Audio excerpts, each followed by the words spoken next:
Ġiet inawgurata l-binja tal-uffiċini l-ġodda ta' Sigma Group f'Ħalbalzan.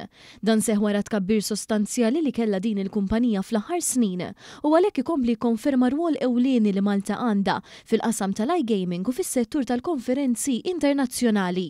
Għal din l-inawgurazzjoni kienu preżenti l-Prim Ministru Robert Abela flimkien mal-Ministru għall-Ekonomija, l-Intrapriża u l-Proġetti Strateġiċi Silvio Xkembri. Sigma Group magħmul mill-kumpaniji MedTech World, Ikigai Ventures, iGaming Academy u Wicked Games u beda minn uffiċċju żgħir f'Malta.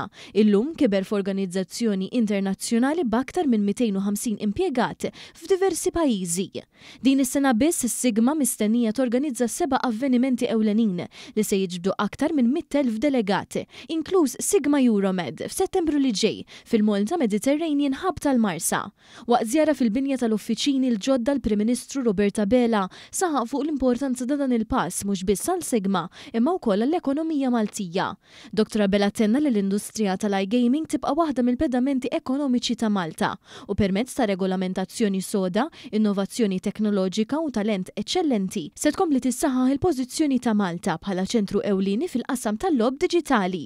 Sa dan it-tant ma' One News il-Prim Ministru tkellem dwar kif bħalissa għaddejjin id-diskussjonijiet biex fix-xhur u snin li ġejjin jibda jopera ċentru f'Taqali biex pajjiżna jkun jista' jospita avvenimenti kbar bħal Sigma Europe. Meta tara inti kumpanija li telqet mix-xejn minn ħolma, minn viżjoni ta' xi ħadd li għal ser nirnexxi u ħan nirnexxi ġewwa Malta fil-fatt Sigma hija msemmija l-pajjiżna.